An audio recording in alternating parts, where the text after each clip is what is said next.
Hello दोस्तों, आप सभी का स्वागत है हमारे YouTube चैनल कविंदर भैया पर। आज के इस वीडियो में कक्षा 8 के हिंदी प्रज्ञा यूपी बोर्ड के पाठ 18 को पढ़ेंगे। पाठ का नाम है नीड़ का निर्माण। फिर इस पाठ के प्रश्न उत्तर को इस वीडियो में करने वाले हैं।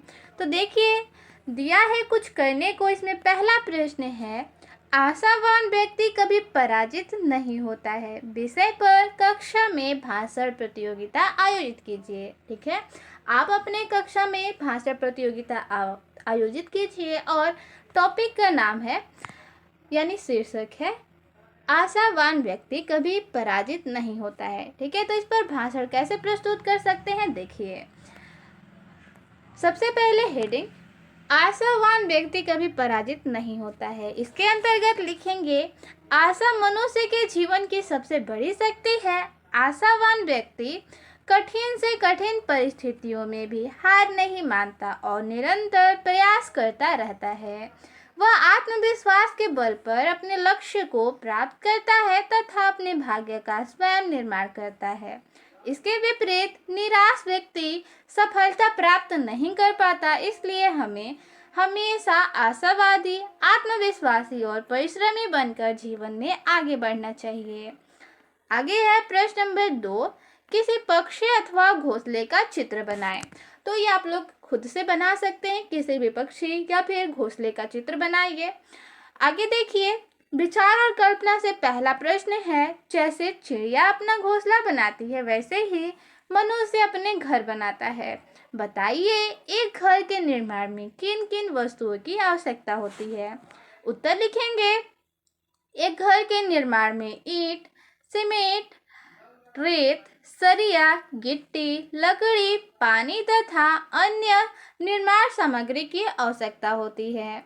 प्रश्न नंबर 2 है, आशा ही जीवन है विषय पर 10 पंक्तियां लिखिए। ठीक है, तो देखिए, पहली पंक्ति लिखेंगे, आशा मनुष्य के जीवन की सबसे बड़ी शक्ति है। दूसरा, आशा ही जीवन को आगे बढ़ने की प्रेरणा देती है। तीसरा, आशावादी व्यक्ति कठिन परिस्थितियों में भी हार नहीं मानता। चौथा, वह आत्मविश्वास के साथ अपने लक्ष्य की ओर बढ़ता है। पांचवा, आशा से मनुष्य का मनोबल बढ़ता है। छठवां, निराशा मनुष्य को कमजोर और असफल बनाती है। सातवां पंक्ति, सभी महान व्यक्तियों ने आशा और परिश्रम से सफलता प्राप्त की।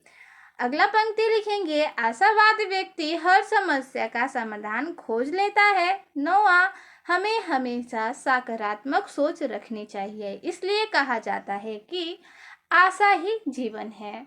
प्रश्न नंबर 3 है, आपके जीवन में कई बार ऐसे क्षण आते होंगे जब आप बहुत निराश हो जाते होंगे। विचार करें और लिखें कि निराशा के क्षणों में आप स्वयं को किस प्रकार संभालते हैं।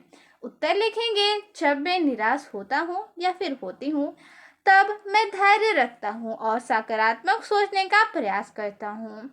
मैं अपने माता पिता, गुरुजनों या मित्रों से अपनी बात साझा करता हूँ और उनकी सलाह मानता हूँ। मैं यह विश्वास रखता हूँ कि कठिन समय हमेशा नहीं रहता। मेहनत और आत्मविश्वास के साथ फिर से प्रयास करता हूँ। इससे मेरा मनोबल बढ़ता है और मैं निराशा से बाहर निकल जाता हूँ। इस प्रकार से लिख सकते हैं। आगे देखिए, पाठ से पहला प्रश्न है, नेह का आह्वान फिर से कवि का क्या आशय है। इसका उत्तर होगा, नेह का आह्वान फिर से कवि का आशय है कि मनुष्य स्नेह, प्रेम और आशा के साथ बार बार नए उत्साह से जीवन में सृजन एवं निर्माण के कार्य करता रहे। प्रश्न नंबर 2 है, निराशा में आशा का संचार किस रूप में होता है। इसका उत्तर होगा, कवि के अनुसार निराशा में आशा का संचार प्रेम और स्नेह के रूप में होता है। तीसरा प्रश्न है, निम्नलिखित भाव किन पंक्तियों में आए हैं, लिखिए। देखिए, इसमें क नंबर भाव दिया हुआ है, घोर तूफान और रात्रि के कष्टों से भयभीत जनों में उषा अपनी सुनहरी किरणों से नई आशा भर देती है। इससे संबंधित पंक्ति लिखना है, यानी कि ये जो भाव है किस पंक्ति में हमें मिला। तो देखिए, इसका उत्तर यानी कि पंक्ति लिखेंगे, रात के उत्पात भय से भीत जन जन भीत कर कर, किंतु प्राची से उषा की मोहनी मुस्कान फिर।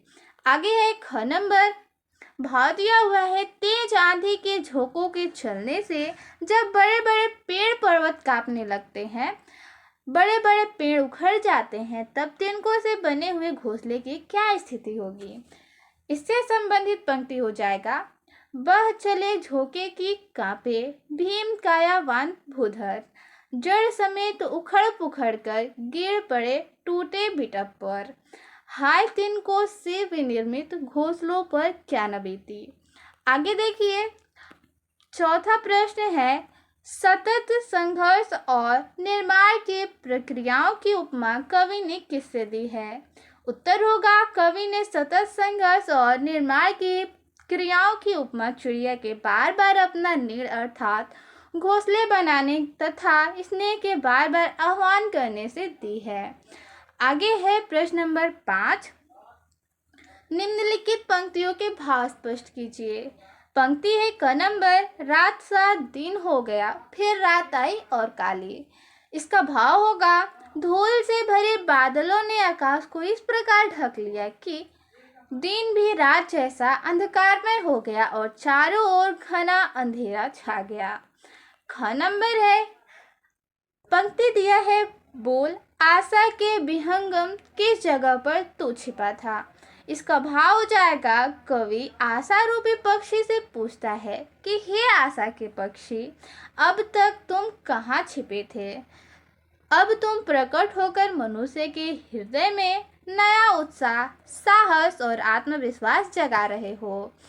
आगे देखिए, भाषा की बात से पहला प्रश्न है, धूली धूसर बादलों ने भूमि को इस प्रकार घेरा, में ध और भ की आवृत्ति हुई है, जिससे पंक्ति में एक सरसता आ गई है। बताइए यहाँ किस अलंकार का प्रयोग हुआ है। तो देखिए, अगर किसी पंक्ति में या किसी वाक्य में एक ही वर्ण की आवृत्ति बार बार होती है, वहाँ अनुप्रास अलंकार होता है। जैसे कि इसमें धूली धूसर बादलों में भूमि को इस भांति घेरा, इसमें ध और ध शब्द यानी ध और ध वर्ण की आवृत्ति हुई है और भ वर्ण की आवृत्ति हुई है। तो जिस पंक्ति में एक ही वर्ण की आवृत्ति एक, दो या दो से ज़्यादा बार हुआ हो, वहाँ पे अनुप्रास अलंकार होता है। तो इसमें इसका उत्तर लिख देंगे, अनुप्रास अलंकार का प्रयोग हुआ है। प्रश्न नंबर 2 है, कविता में फिर झन झन तथा कर यानी पुनरुक्त शब्द का प्रयोग हुआ है। फिर निर्माण करने की क्रिया की विशेषता प्रकट कर रहा है। ठीक है, जो फिर शब्द है, पुनरुक्त शब्द है, वो निर्माण करने की क्रिया का विशेषता प्रकट कर रहा है। जबकि जन जन से प्रत्येक जन और कड़ से प्रत्येक कड़ का बोध हो रहा है। इसी प्रकार नीचे लिखे पुनरुक्त शब्दों का अपने वाक्यों में प्रयोग कीजिए। देखिए, पहला पुनरुक्त शब्द दिया है घर। वाक्य में प्रयोग कर सकते हैं, राम के राज्याभिषेक पर अवध में घर खुशियां मनाई गई। अगला है छड़, युद्ध के मोर्चे पर छड़ की खबर रखनी पड़ती है। अगला पुनरुक्त शब्द है धीरे। वाक्य प्रयोग लिखेंगे, धीरे गर्मी बढ़ती जा रही है। अगला है भाई, इससे वाक्य बना सकते हैं, हमें भाई बनकर प्रेम और सद्भाव से रहना चाहिए। प्रश्न नंबर 3 है, इस कविता को पढ़िए। देखिए, कविता दिया हुआ है, दुख की पिछली रजनी बीच बिसकता सुख का नवल प्रभात, एक पर्दा यह झीना नील छिपाए हैं, जिसमें सुख गात, जिसे तुम समझे हो अभिशाप, जगत के ज्वालाओं का मूल, इसका वह रहस्य वरदान, कभी मत इसको जगाओ भूल। ठीक है, कभी मत इसको जाओ भूल, विषमता की पीड़ा से व्यस्त हो रहा स्पंदित विश्व महान, यही सुख दुख विकास का सत्य, यही भूमा का मधु मैदान। अब इस कविता से संबंधित प्रश्न पूछा है, इसमें क नंबर, कविता में आए कठिन शब्दों के अर्थ शब्दकोश से ढूंढकर लिखिए। देखिए, जो कठिन शब्द है यहाँ पे उसके अर्थ दिए हुए लिखे हैं हमने। तो देखिए, उत्तर में लिख सकते हैं, रजनी का अर्थ रात, नवल का नया, प्रभात का सवेरा, गात का शरीर, ज्वाला का अर्थ होता है अग्नि, स्पंदित का अर्थ होता है धड़कता या जीवित, और भूमा का अर्थ होता है ऐश्वर्य। आगे है ख नंबर, इस कविता का सार अपने शब्दों में लिखिए। देखिए इसका सार लिखेंगे। कवि कहता है कि दुख की अंधेरी रात के बाद ही सुख का नया प्रभात यानी सवेरा होता है। दुख और सुख जीवन के दो पहलू है। मनुष्य जिसे अभिशाप समझता है वही कभी कभी ईश्वर के छुपा हुआ वरदान होता है। इसलिए कठिनाइयों से घबराना नहीं चाहिए। संसार में अनेक विषमताएं और पीड़ाएं हैं, परंतु इन्हीं के कारण जीवन में विकास और उन्नति होती है। दुख और सुख का यह क्रम ही जीवन का सत्य है और यही ईश्वर की मधुर उपहार है।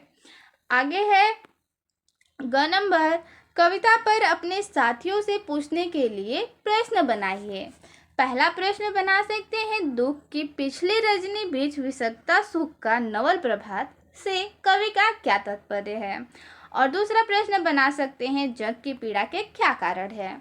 अगला प्रश्न है घ नंबर, कविता को उचित शीर्षक दीजिए। तो इसका शीर्षक दे सकते हैं सुख दुख। ठीक है।